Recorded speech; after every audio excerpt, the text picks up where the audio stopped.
when you're in a public, I would say everyone is like unique, you know. There's nobody like me, there's nobody like you. So it's just do whatever you want, you know. You know, it's just however you want to express yourself, whatever you want to do. Just go and be free to do it. Yeah.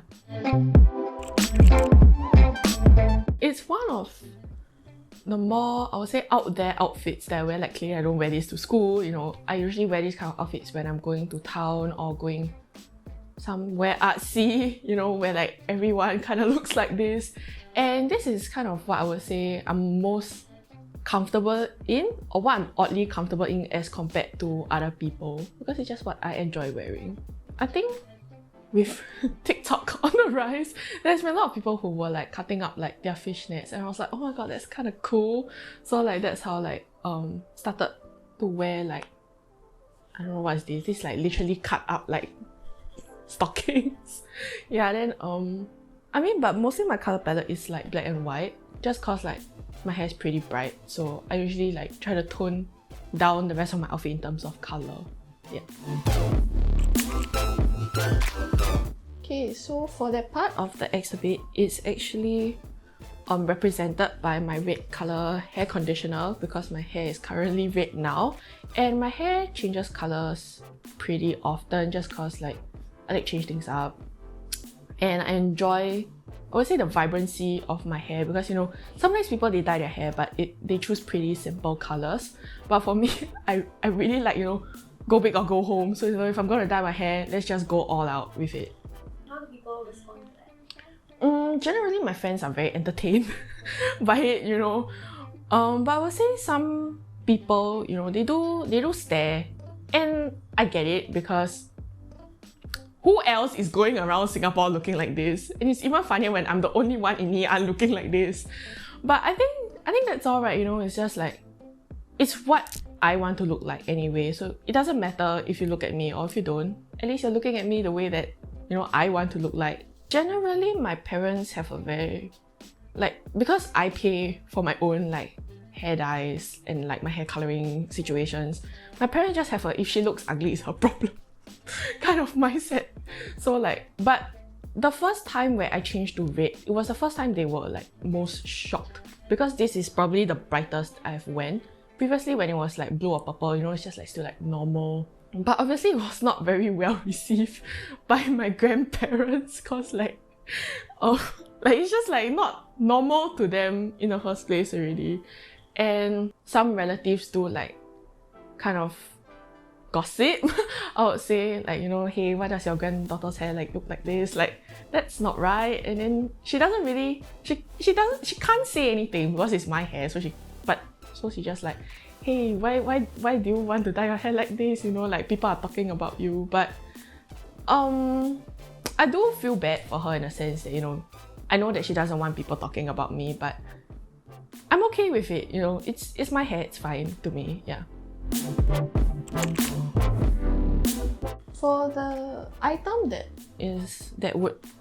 that's part of this exhibition would be my sketchbook. It's not very filled. It's a pretty new sketchbook, but it's filled with all my weird art inside. My art has, you know, as per every other person who does art, my art has evolved quite a bit. You know, at first where, you know, you go for like higher art, or you have like people around you, they'll tell you, oh, you know, you should only like do still art, like, you know, still life. Those are like the prestigious kind of art, like you should be good at it. And I have a lot of friends around me who are very influenced by like manga and anime. So like I tried to always fit my art into those spaces, you know, either like trying to get really good at like still art, or trying to do like fan art of things that I don't even watch, just, you know, because my friends were doing it, you know, and just kind of want to fit in. But after a while, you know, even though I enjoyed art, those subjects weren't the things that I enjoyed doing, you know, just like, and then it just felt like making art for the sake of making art, because art is something I enjoy. So I decided, you know, let's not do that anymore, and we shall, you know, kind of dabble in what I have always been interested in, and the things that I always like drawing. This is the first time I drew decapitated heads in shoes. Very specific. Very specific, very oddly specific. like if you look through the rest of my works, there's a lot of eyeballs. It's also like another thing that I really like, but I wouldn't think it's weird, but to them they'll be like, why are you drawing these kind of weird things? Which is like, it's not weird to me, it's just what I like, you know.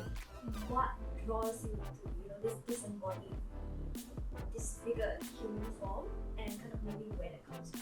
I think it mainly comes from the kind of media that I consume on accident. I mean, like, it's not I went to purposely find these kind of like works to be inspired by, but growing up, my first like anime and manga I was introduced to was Tokyo Ghoul when I was in primary school. The work, of all mangas, they're like black and white, yeah, so it looks very like ink illustrated, and Tokyo Ghoul is probably more on the more gory side. Like, I don't think it is now, but back then as a primary school student, it probably wasn't the right material for me.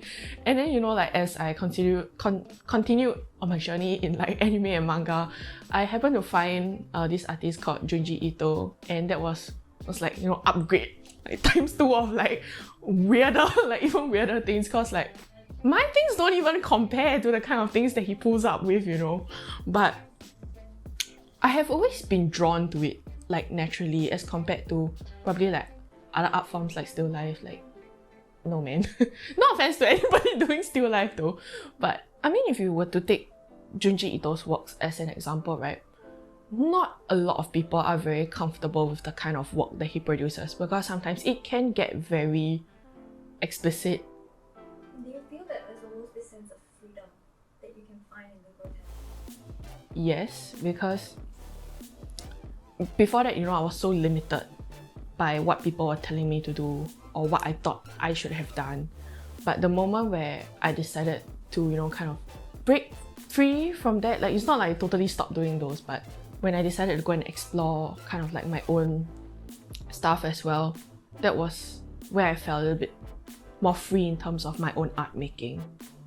My mom was very open in terms of art. She always tried to involve me in the arts, because like she was involved in the arts as well. And after that, most of the friends that I made in primary school were people who were into art as well. So it's just, everybody around me was so into and about the arts that I just kind of naturally followed. My public self is just how I freely decide to do things, Like, there's no need for me to not do certain things to fit in, So the outfit that I'm wearing in the second half is my home clothes, just random clothing that you just wear at home. When you put on your home clothes, right, like as for everybody as well, I would assume it's kind of an indication that you're home, right? And although my home clothes are physically much more comfortable to wear as compared to all this shenanigan that I'm wearing now, right?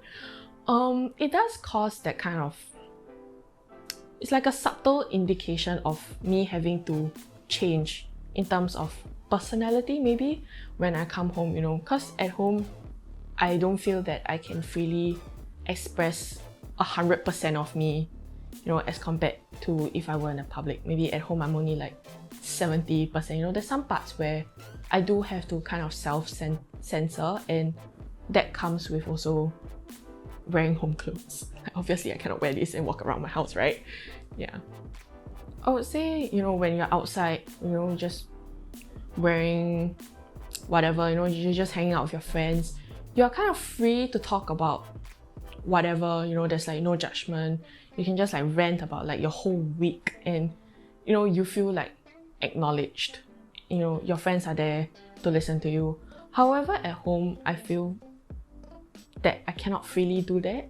Firstly is I wouldn't ever want to worry my parents, right? Like, maybe like after they hear what I'm going through and then they want to like riot with like Nian or something, like, obviously I wouldn't want those kind of like things. Like, I wouldn't want my parents to like worry about me on top of whatever other things they have to worry about. And also definitely sometimes, we don't ever see eye to eye with our parents on all kinds of like topics and subjects. And with knowing that, sometimes like I just know that there are certain things that I cannot talk about or talk to with my parents. Yeah. So the family exhibit is being represented by this image of my living room. Hope you guys can see it.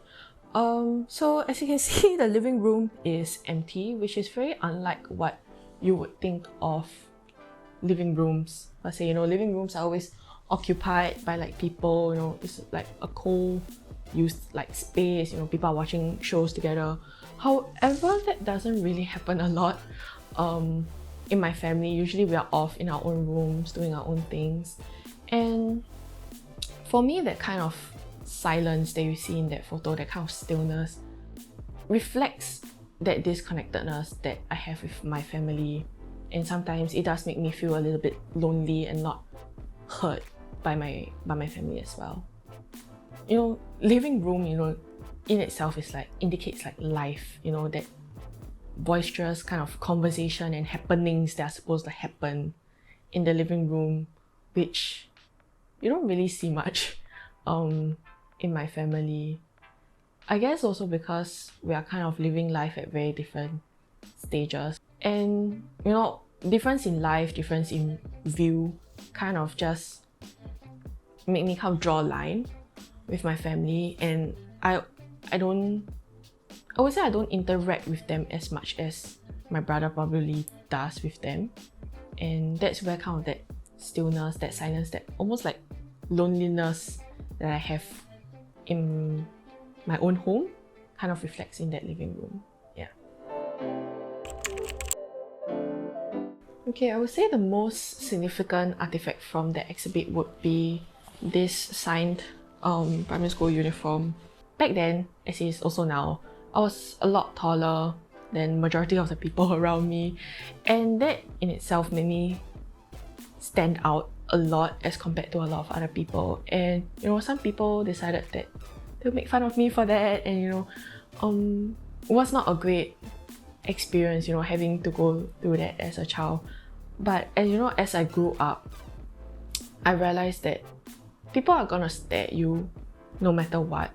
I cannot change my height, like even if I wanted to, like slouch or look like, kind of like shrink myself down, I'm still gonna be seen no matter what. So that's why, with the hair dyeing, with like how I dress myself now, it was because of all those accumulated experiences. And it's now that I realized that, when people are gonna look at me no matter what, I would rather them look at the things that I would like them to look at, or have them look at me the way that I want to be presented in the first place. As a child, you wouldn't know how to react to these kind of things, but at least thankfully I had a group of friends. But even with that group of friends, that support that I had, right, it was still like not great. Compared to now, I'll speak up a lot less, just find ways that you could possibly blend into everyone as much as possible. That came with the slouching, a lot of slouching. That's why my position is so terrible now, and whenever like you're standing with your friends in a photo, you try to squat. You try to like open your legs like super big so that your height just goes down. Because whenever you pull up like photos, right, it is clear. You can find me no matter what. Even if you like mask up everybody's face, right, you will know that it's me just because I was so much taller than everyone. So like to my younger self, I just feel like, it's okay. It's okay that you felt that you have to fit in, like you turn out fine now, like it's all good now, but you don't have to feel so bad, like, feel so guilty back then that you didn't fit in with other people. Like, it's fine. It's all good. Yeah. Other than, watching this explainer video or watching like my interview video with Rika, right, I would like the audience to kind of come to have their own thinking of who I am, because everyone will perceive you in a different light. So like, I wouldn't want the audience to kind of force themselves to see me the way how I see myself. Just see me for who you think you want to see me for.